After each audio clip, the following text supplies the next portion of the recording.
Oh.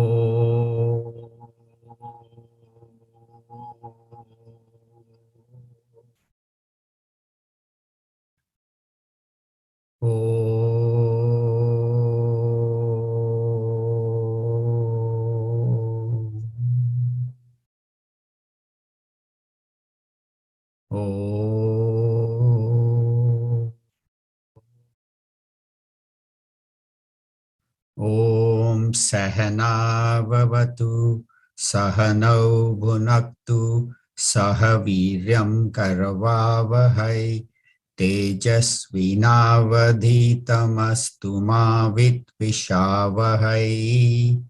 Om Shanti Shanti Shanti. Sadashiva Samarambam Shankaracharya Madhyamam Asmadacharya Paryantam Vande Guru Paramparam Shruti Smriti Purananam Alayam Karunalayam Namami Bhagavat Pada Shankaram Loka Shankaram Shankaram Shankaracharyam Keshavam Badarayanam Sutrabhashya Kritau Vande Bhagavantau Punah Punah Shri Chinmaya Yatishasya Gurum Vande Tapovanam Tamahimavat Vibhutim Vai Jnana Vairagya Rupinam समस्त जन कल्याणे निरतं करुणामयं नमामि चिन्मयं देवं सद्गुरुं ब्रह्मविद्वरम् ओम श्री गणेशाय नमः ओम श्री सरस्वत्यै नमः ओम श्री गुरुभ्यो नमः. So in this most divine, masterful text, in which Bhagavan Shankaracharya ji has left nothing uncovered, ashesham, there is nothing that one can need. This text alone is enough for ultimate study. So it's a blessing to be able to share that with all.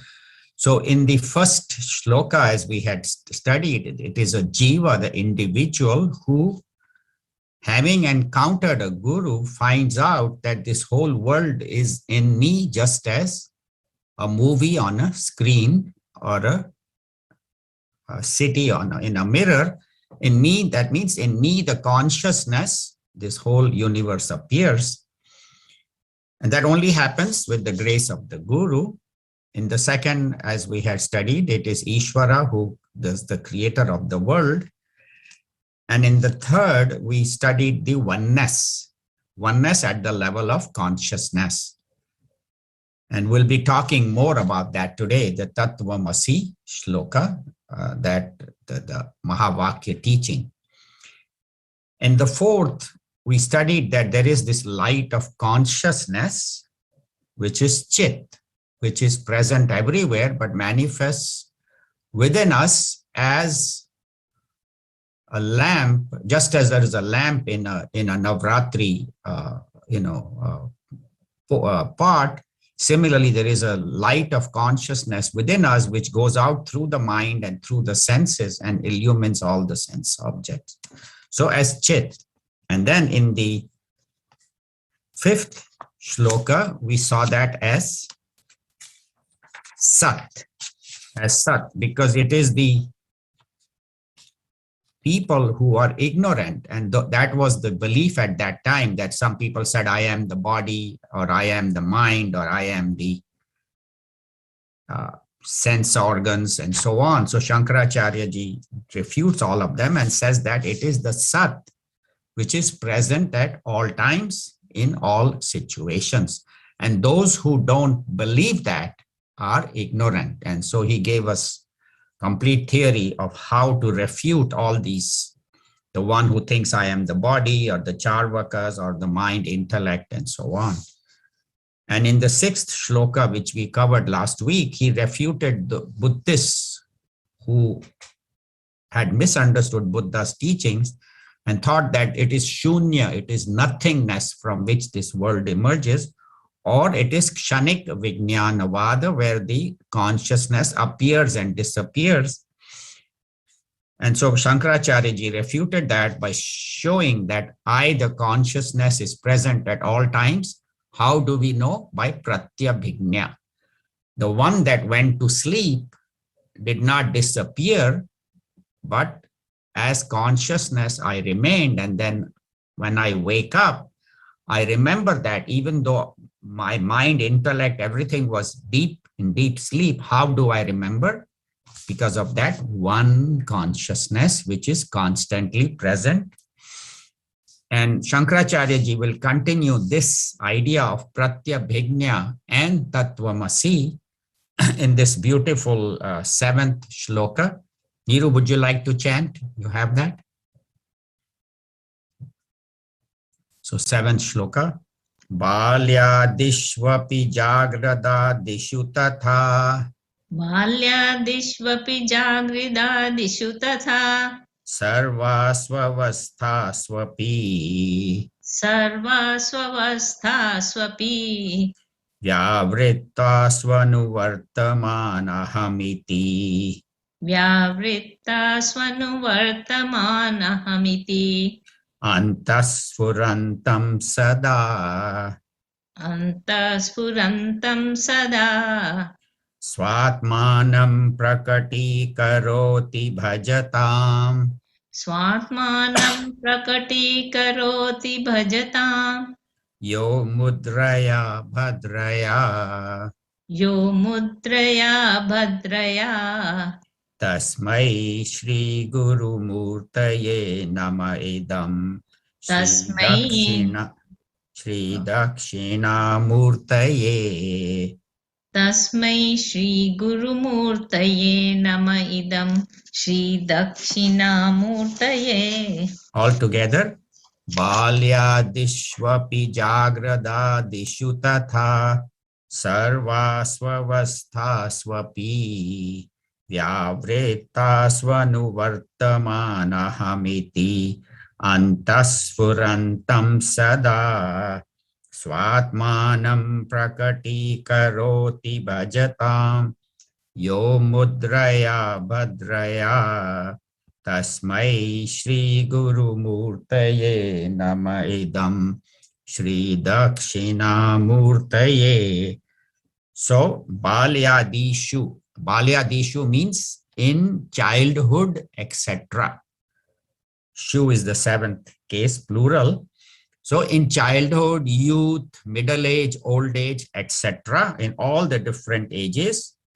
And jagrada dishu. Jagrad means the waking, etc. Waking, etc. means waking, dream, and deep sleep. Jagrad, swapna, sushupti. So in all the states that my body goes through, and in all the states that my mind goes through, I'm awake, then I'm dreaming, then I'm in deep sleep. So in all those states, and tatha also in sarva su avastha su, means in all situations that I go through, heat and cold, joy and sorrow, success and failure, honor and dishonor, and birth and death, in all states, api, also in all states that I go through. What happens? All these states are called vyavrattasu. Vyavrattasu means in the changing. In this changing states, because the childhood becomes, youth becomes middle age, so on, and waking, all these changes. So in vyavrittasu, anuvartaman. Anuvartaman means constantly present, persisting. We'll talk about this, what this means. How does it manifest? Aham, aham, aham, aham, I.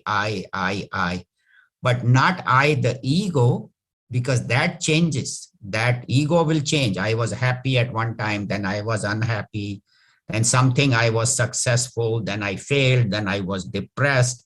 Somebody praised me, I was happy. Somebody criticized me, I'm sad. So the ego is constantly changing, but there is one entity which is constantly present as aham, aham, I, iti antasfurantam sada. Sada means always.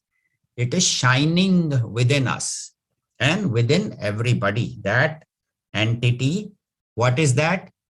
That entity is Swatmanam. So the Dakshinamurti Bhagwan says it is my own self, Prakati Karoti, and that Shankaracharya ji says, Dakshinamurti Bhagwan, Lord Shiva himself, Prakati Karoti, makes it manifest, makes us understand to whom?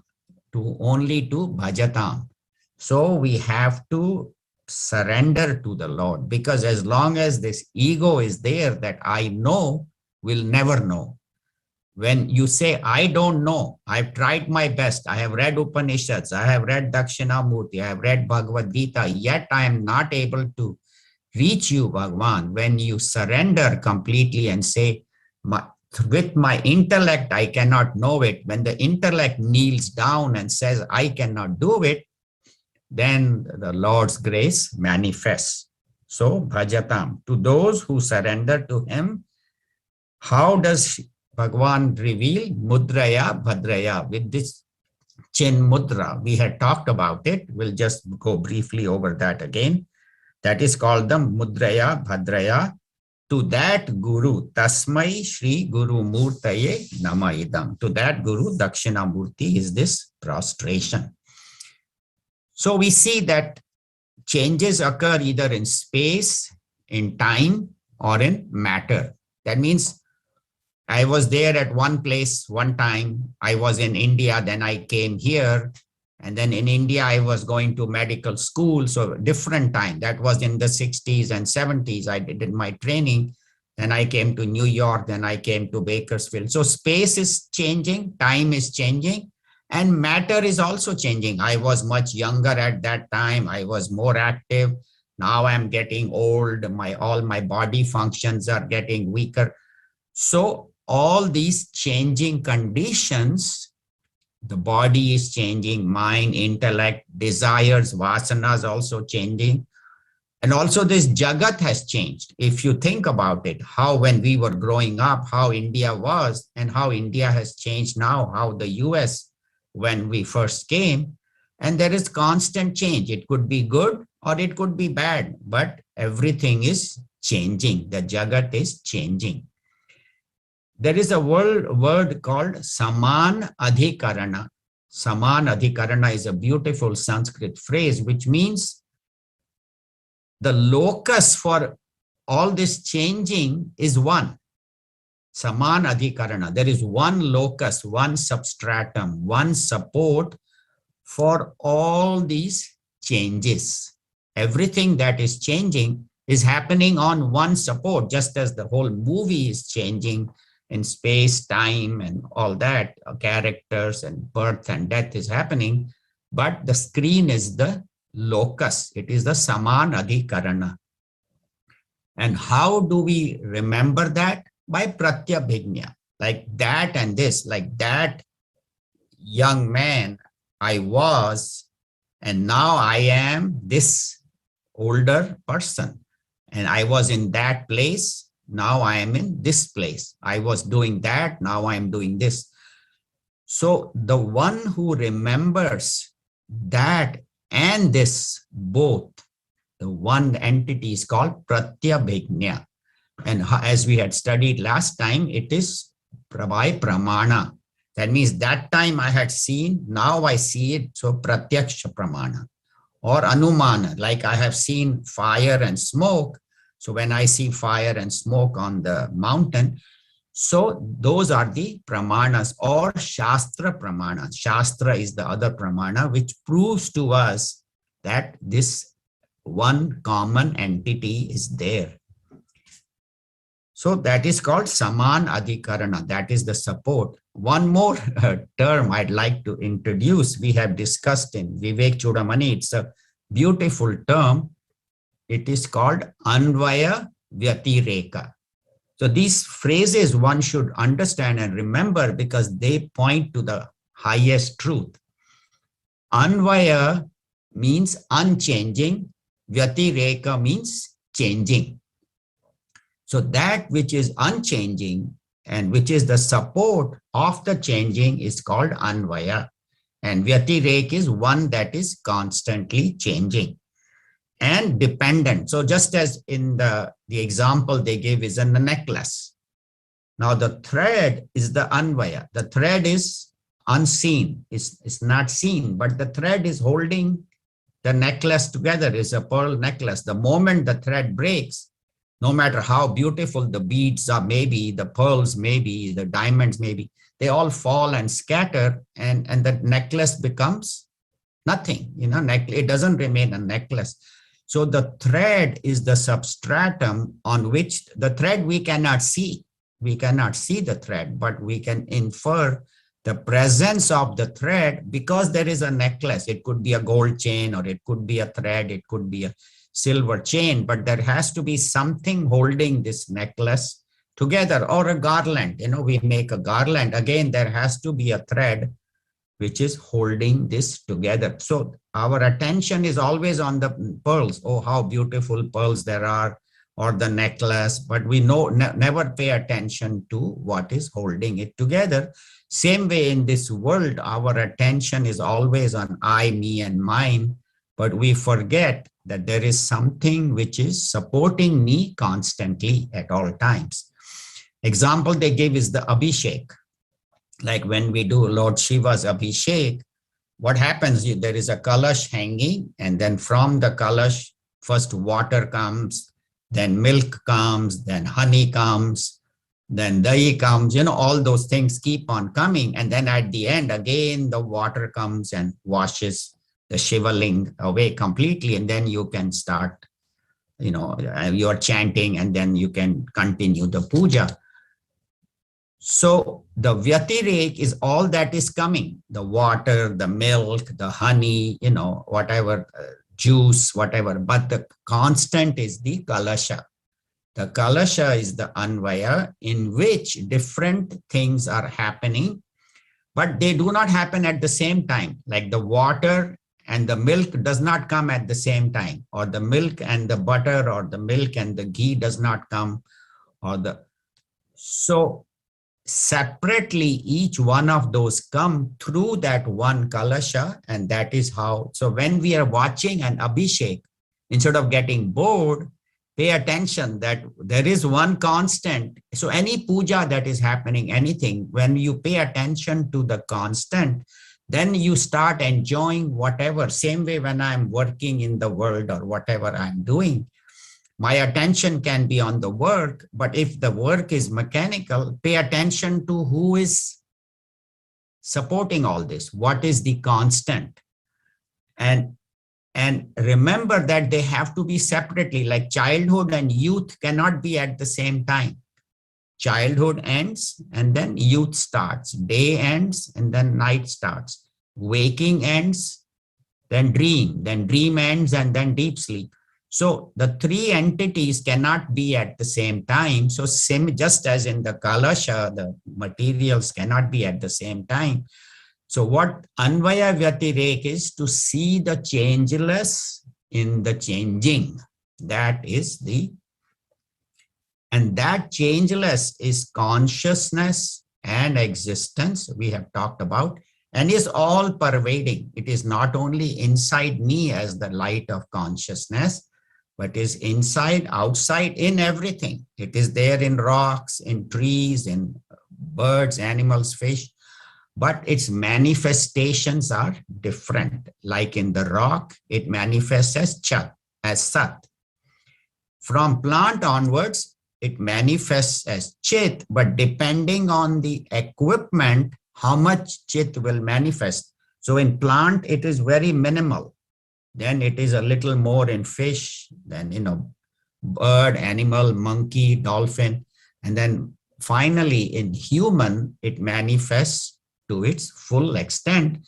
And then maybe in Devatas, then you can say that, that in the Devatas, it manifests even as a lot more, but it is that one consciousness, depending on the equipment, it manifests. And Tattvamasi, when they say, what it means is that there is a Samanadhikarana. What it means is that there is a constant substratum, which you can call as consciousness. So when I say that God, that Ishvara, that creator of the universe, and Tvam, I am that. When I say I am that, what it means, not I as the physical body or as Anil or Lata, but I as the consciousness is the same. So the substratum for everything is the same, whether it's Brahma, whether it's Bhagavan Vishnu, Bhagavan Mahesh, Sri Krishna, Rama, Mother Saraswati. The one consciousness is supporting everything. That's why you can say, I am that. And when I say I am that, it is I, the consciousness. So Gurudev, in his comment, he talks about Vidya and Avidya. Avidya means ignorance, and that is what we suffer under. Then what do? Then we go to a guru. And then the guru gives us this knowledge, like this Dakshinamurti Stotram that Shankaracharya ji has revealed, and Gurudev has written a beautiful commentary. So that Vidya removes Avidya. But do I get enlightened? No. Just by reading Dakshinamurti Stotram, my Avidya will be removed and replaced by Vidya, but it is still not the ultimate, because we have been studying Upanishads for 30 years. You know, Nero and I first went to Chinmaya Mission in around 1989-90. And we have listened Tattvamasi, sun ke kaan pak gaye. And people say, every time you keep saying Tattvamasi, how many times are you going to say that?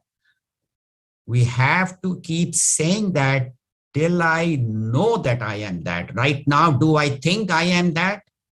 No, I think I am the body, right? I have heard I am that, but I don't feel it. Do I feel it?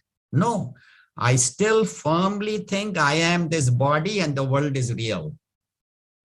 So these two things are our ignorance, that I am this jiva and this world is real.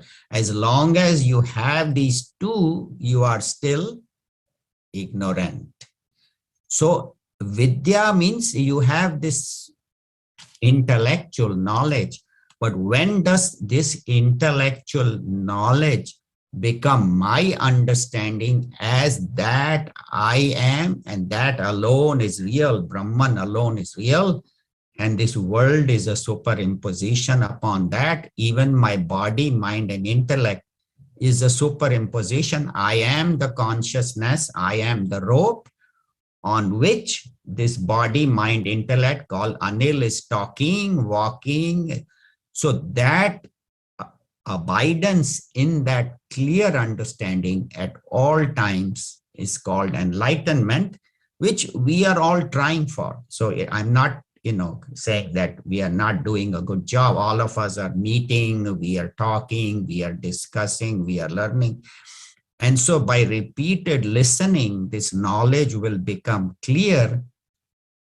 But then there is one more step. And what that is surrender. Oh Bhagwan, you alone can do it. And sit in front of my Ishta Devta, whoever that is. Can be Sri Krishna, Lord Shiva, doesn't matter, whoever, Jesus. And sit there and just surrender and say, Bhagwan, by myself, I am nothing. As long as I think I am something, I will not be able to. So does not mean that nothing, does not mean that I don't go and get the knowledge. You get the knowledge, but then you sit in front of Bhagwan and say, I know I am that, but please help me go beyond my intellect. because my intellect has brought me up to here, up to where I studied the book. I have memorized the shlokas. I can chant. I can even give talks. So I have come up to this point with my intellect, but then the intellect becomes the obstacle.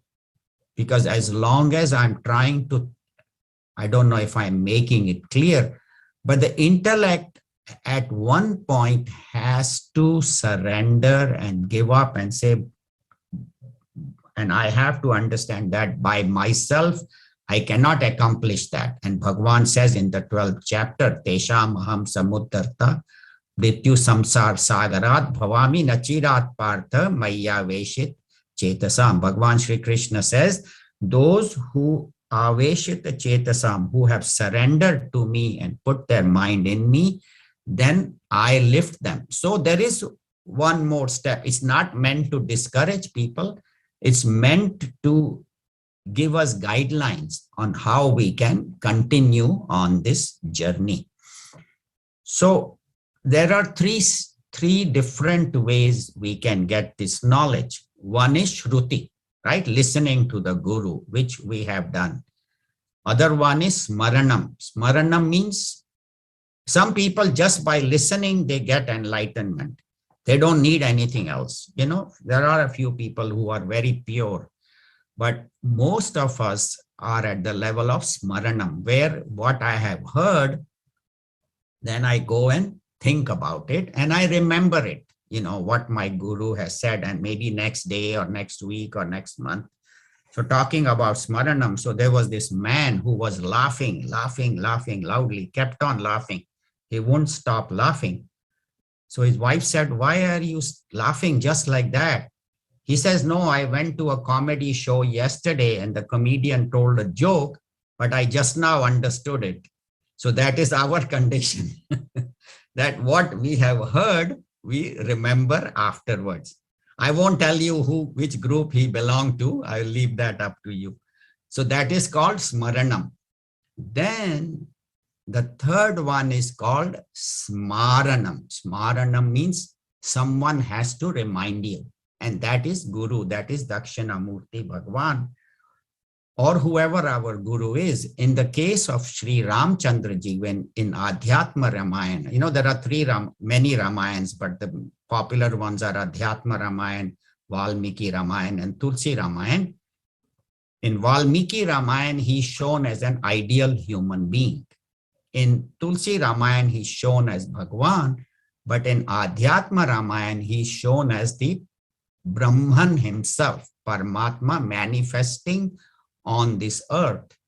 And it is said that Ramchandra Ji, as a young boy, was, or as a young lad, young youth, still was not aware of that I am that Supreme Brahman. So Narad Ji appeared in front of him and reminded him, oh Sri Rama, you are that Supreme Brahman who has now manifested on the earth to bless all of us. And that's Ramchandra Ji. So that shows that even for him, because he was playing the role of a human, even though he knew that, but he said that I need a guru. So Narad Ji appears as a guru, reminds him that you are that Supreme Brahman. And then the rest of the Adhyatma Ramayana, Ramchandra Ji plays the role of Supreme Brahman, the total consciousness manifested. So that's what it is called, Shruti, Smaranam, that is to think myself, Mananam, and then Smaranam, that a guru has to remind us. And that's why again and again we keep listening to this teaching. So that is the guru reminding us. And then the guru is said to be Shrotriya Brahmanishtha, means he is enlightened and he has studied the scriptures and he is able to teach. See, there may be people who may know a lot of Sanskrit, have memorized the Upanishads, can even give talks, but they don't have the ultimate experience. Or somebody may be enlightened, may be a realized master, but does not have the ability to teach. So an ideal guru, the one that we should surrender to, is one who knows truth himself and is able to communicate to us. So that is called Shrotriya Brahmanishtham. So then we'll talk about the Chin Mudra, that this is how we have talked about it before. So these three represent the gross body, the subtle body, and the causal body. And the three have to be straight, which means they have to be under control. My gross body, my subtle body, my causal body. So my mind, my intellect, my vasanas, and my body have to be straight. That means they have to be controlled. And this finger represents the self within me. That is another way of expressing Chin Mudra. So this is the my consciousness, which is the same as the total consciousness, right? We have talked about it. And the thumb represents Brahman, represents the, you can say God or Brahman, because without thumb, these four fingers are useless. Suppose my thumb is cut off, I cannot hold anything with I can't even hold a knife or a fork or can't do anything. So thumb is required for the four fingers to function. Same way Brahman or consciousness is required for the whole universe to function. So when I understand that the consciousness within me is the same as the consciousness outside everywhere, that makes a perfect circle. That is enlightenment. So a perfect circle means which has no beginning, no end, right? Circle has no beginning, no end. So detaching from the gross physical and subtle bodies, which are well controlled. That's why throughout the Bhagavad Gita, Bhagavan Sri Krishna talks about, Atma Vinigraha, control yourself, control your senses, and then turn the attention of myself to the total self. That is called the Chin Mudra, and that is enlightenment. So the teacher explains to us that you are indeed one with that supreme consciousness, but out of ignorance, I think myself to be separate. And another reason, the word mudra, what is the etymological meaning? What is the origin of it? Mudam rati iti mudra. Mudam rati. Mudam rati means, mudam means joy, rati means gives or brings to us. So that which gives us joy is called mudra. Like when we see a Bharatnatyam or a Kathakali dancer and she's performing all these beautiful mudras that gives us joy. So similarly, this Chin Mudra gives us joy. So the idea of that is that I should, maybe after this talk or maybe after the nap, after a cup of tea, when you have relaxed and you don't have much to do, or after dinner, sit down in a recliner and just watch your body and say, this body is not me. And then watch your mind. Just sit, but you need time. You cannot just say, oh, sun liya, I have heard it, I have understood. No, not like that. Just sit down where you have 20 minutes, half an hour, and do nothing, but just watch the body.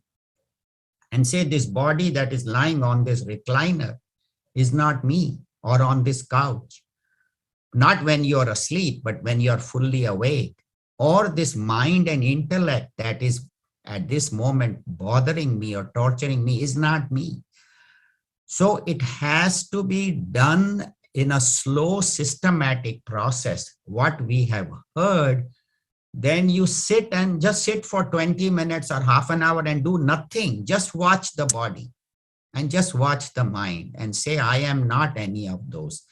But this requires time. That is called mananam, that is called nididhyasanam, that spend some time and do nothing. Otherwise, we are so busy. I'm equally guilty of that.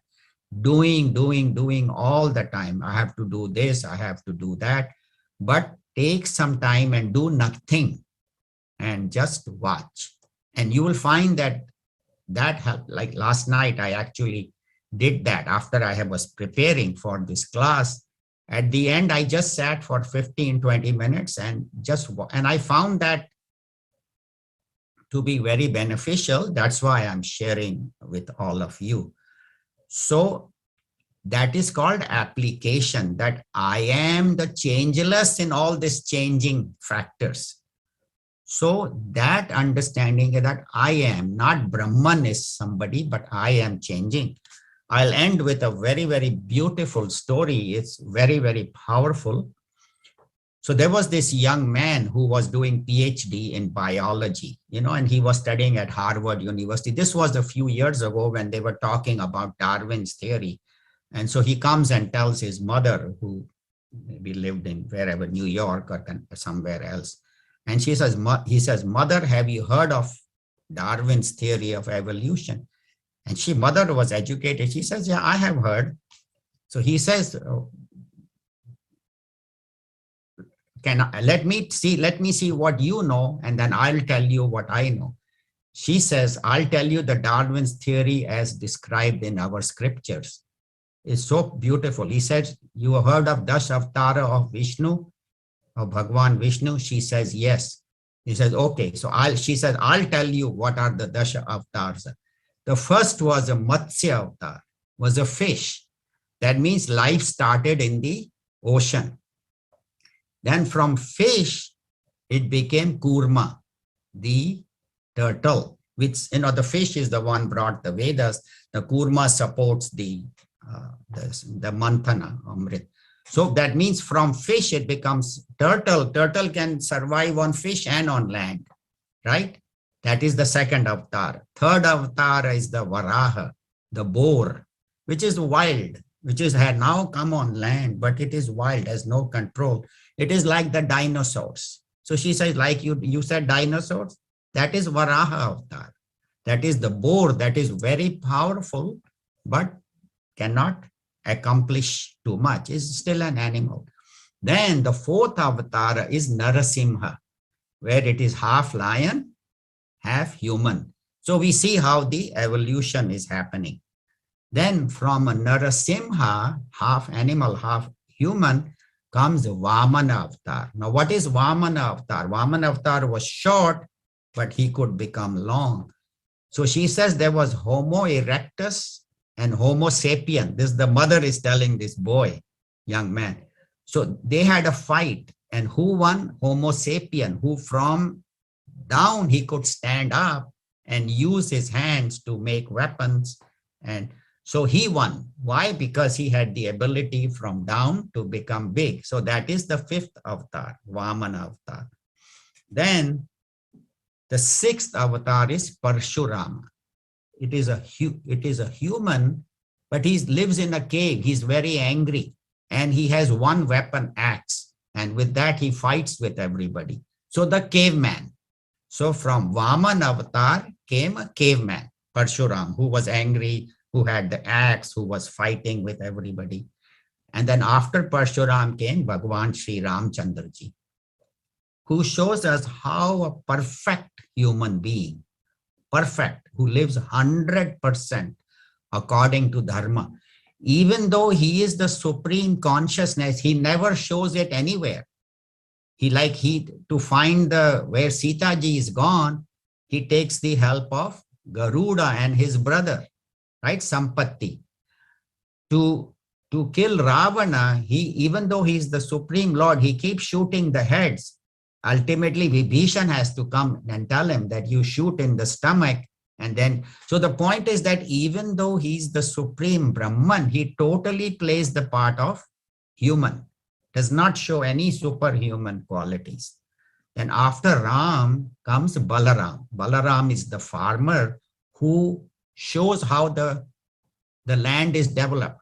The farming is done, how towns are made, cities are made. So this she's telling him. And then after Balaram comes Bhagwan Sri Krishna, who was the supreme, you can see the supreme manifesting in him. And he was able to show that when he threw to his mother, when he opens his mouth, shows her the entire world. To Arjuna, when he shows him the Vishwarupa, the cosmic form. When he does, in the 10th chapter, when he says, I am the best in everything. So I am in everything. And in the 11th chapter, everything is in me. Then when he plays Rasa Leela, with all the gopis, he shows that the one Parameshwar is playing with all the souls, all the gopis, so that there is a Paramatma and there are all these Atmas. So Bhagwan Krishna showed the final, highest, and then the 10th avatar that either has appeared, some say, or will appear is Kalki avatar, which is the modern intellectual who has computers and space travel. And it is said this knowledge, or Kalki avatar could be all these gurus who have appeared, Ramakrishna Paramhans, Vivekananda, Swami Chinmayananda, Shankaracharya ji. So all these gurus that have appeared could be that Kalki avatar who will take us from Kali Yuga back to Satyug. See, because the cycle of the yugas is there is Satyug, Dwapar, Treta, and Kali Yuga. And after Kali Yuga comes again Satyug. It's not that we go to Dwapar and Treta, but we go directly to Satyug. So the Kalki avatar is the 10th avatar, which will take us to the final, back to Satyug. And in all the 10, what is common? Bhagwan Vishnu. So Anvaya Vyatirek, you can see that there is Bhagwan Vishnu who is the common or the consciousness appearing as 10 different forms, but the substratum is one. So that is what this Das Avatara is. Our rishis knew that. Our rishis knew about the theory of evolution, but they told that to us in stories. Like Matsya Avatar went and brought the Vedas, and all of these things must have happened. Bhagwan Vishnu had to come again and again to maintain the universe. See, Brahmaji was finished with creation. He said, I'm done, mera kaam ho gaya. Now Vishnu Bhagwan has to work hard to maintain this universe. So he comes again and again.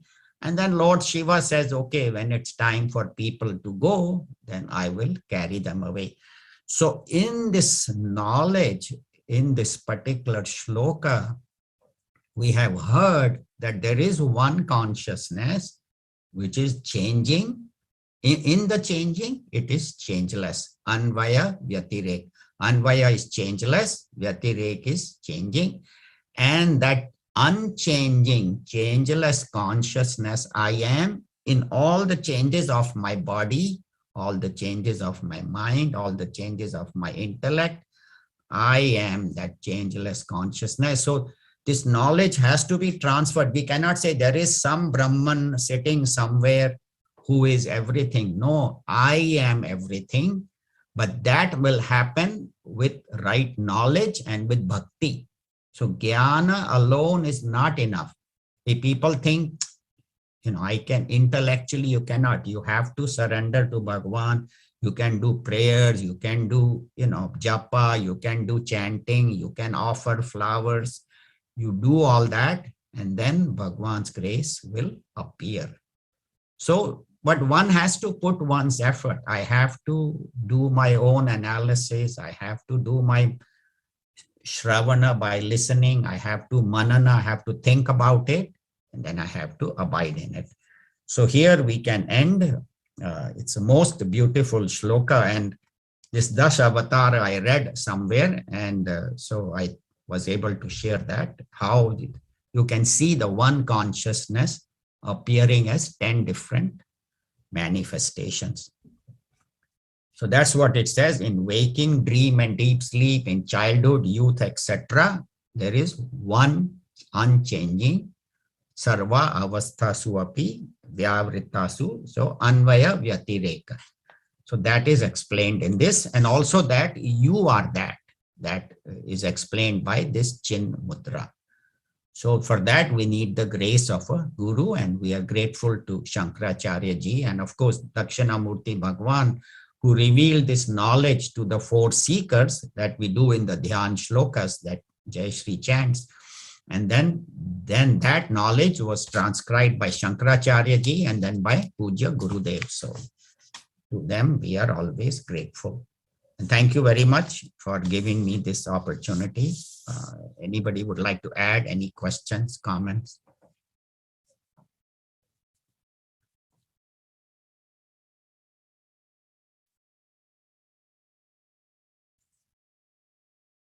Kusum, anything?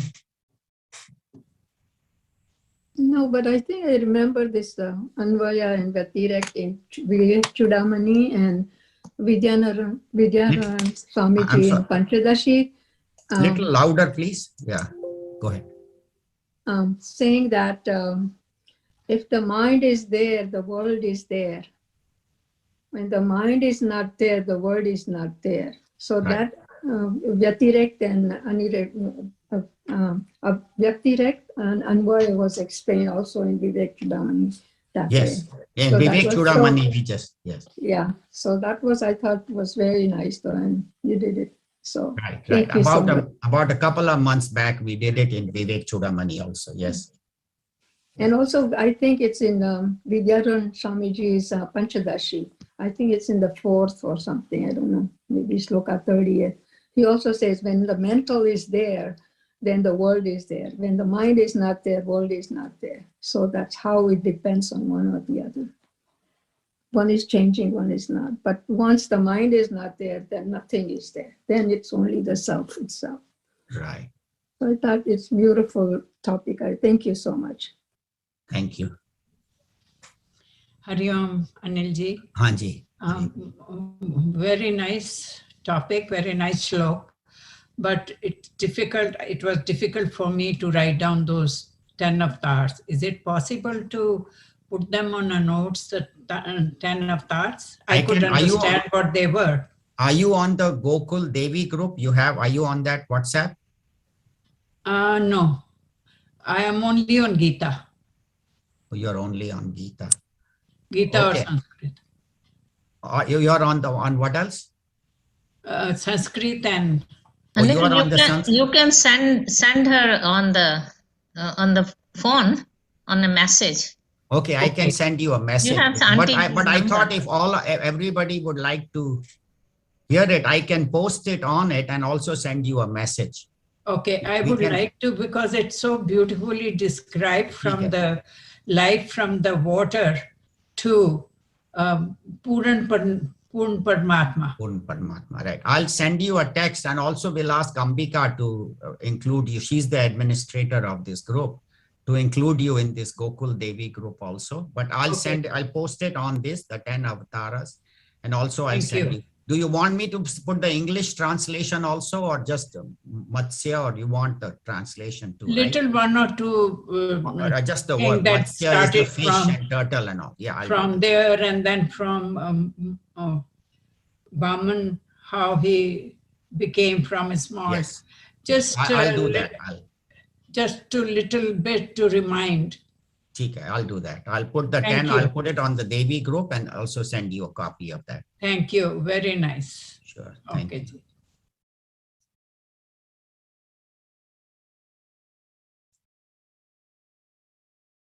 Anything else? Any questions? Neeru, anything you would like to add? She's not. Maybe she's busy. Yeah. No, nothing to add. You covered the whole shloka very well. So I think just the stages that they were talking about, all these Balya, Dishu and all that, Sukha, Dukha, all these, they come and they go. Whereas there is this one, which is constant in all that, is what they're talking about. The changeless. Vyavriti means that which ends the previous and the new one comes. That is what Vyavrita means. So that's the only thing. Right. Thank you. Yeah. Vyavrita means that which previous one ends and the new one comes. Yeah. And then Anuvartama, right?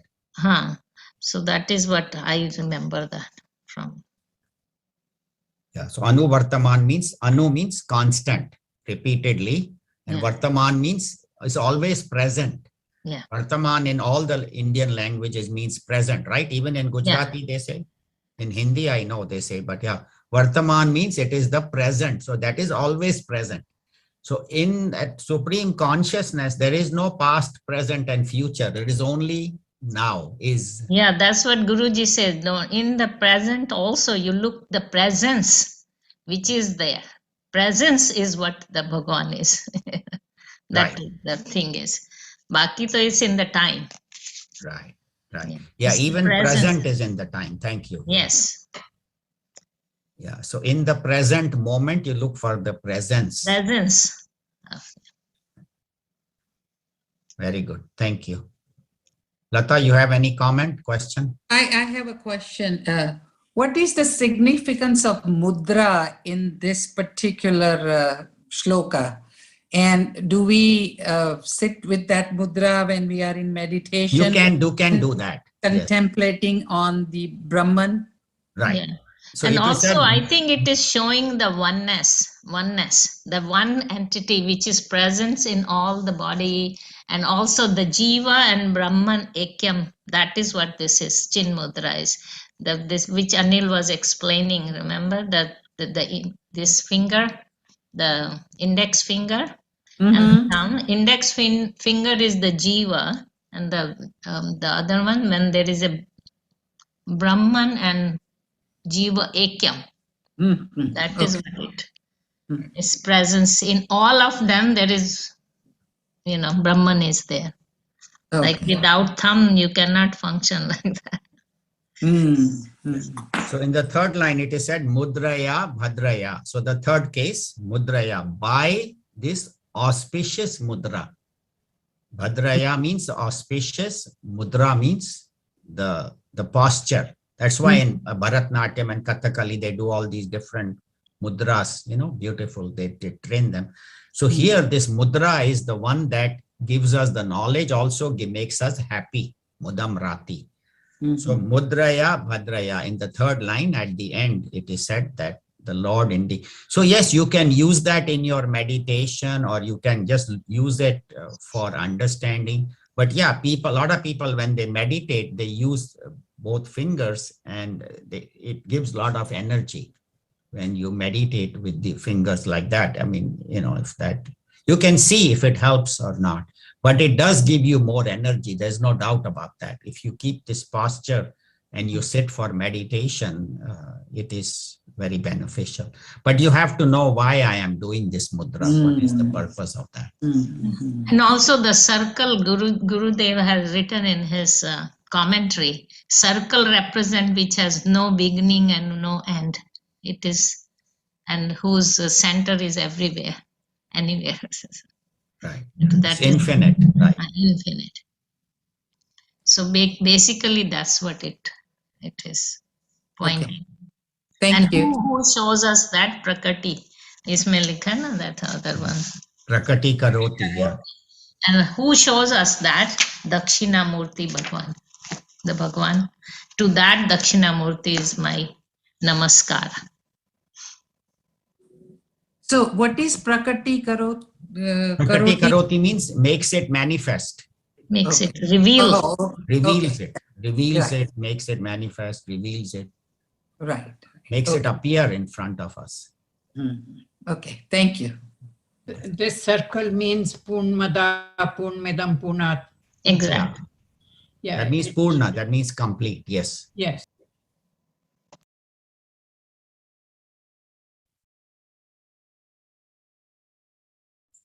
And so these three fingers, what do they represent They again? represent the gross body, subtle and causal body. Okay, thank So, you. but all the three have to be straight, which means they have to be under control. Mhm. That means I have to have physical control, mental control, and control of my desires. Control does not mean you don't do it, but you live a life of moderation, not extreme, not extreme of enjoying and then extreme of withdrawing, but live a life of self-control, moderation, without overindulging, and without, at the same time, not torturing the body, but living a life of balance, but self-control. The body has to be under my control, the mind and the intellect. Mind and intellect will keep on thinking. Control does not mean that you stop the mind from thinking. People have this wrong idea that in meditation, my mind has to become still. And mind can only become still for a few seconds, and then again it takes off.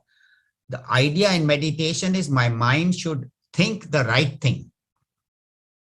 Think the right thing, and ultimately then when that That's why in the 6th chapter, Bhagavan says, Atma samstha mana kritva na kinchidapi chintayet. Center the mind in the self, in the Bhagavan, and ultimately the mind itself will disappear. But that is at the end. But the mind will keep on thinking, but you do not give too much importance to the mind thinking. You understand I am Brahman and let the mind think. And mind will think, let it think. Ultimately, the mind will slow down and become almost quiet.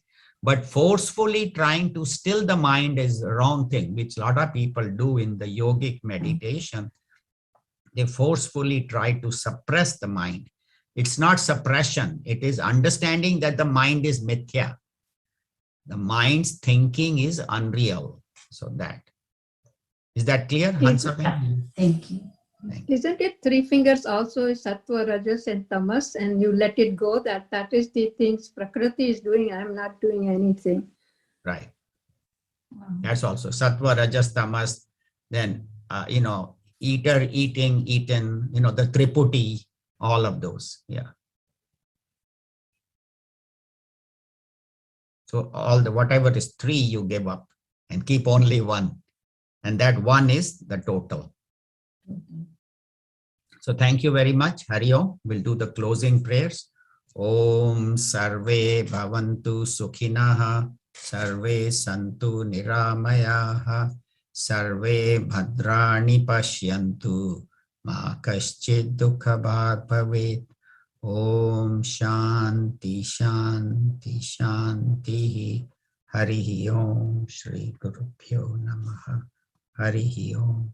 Thank you. Hari Om. Thank you so much. Thank you. Thank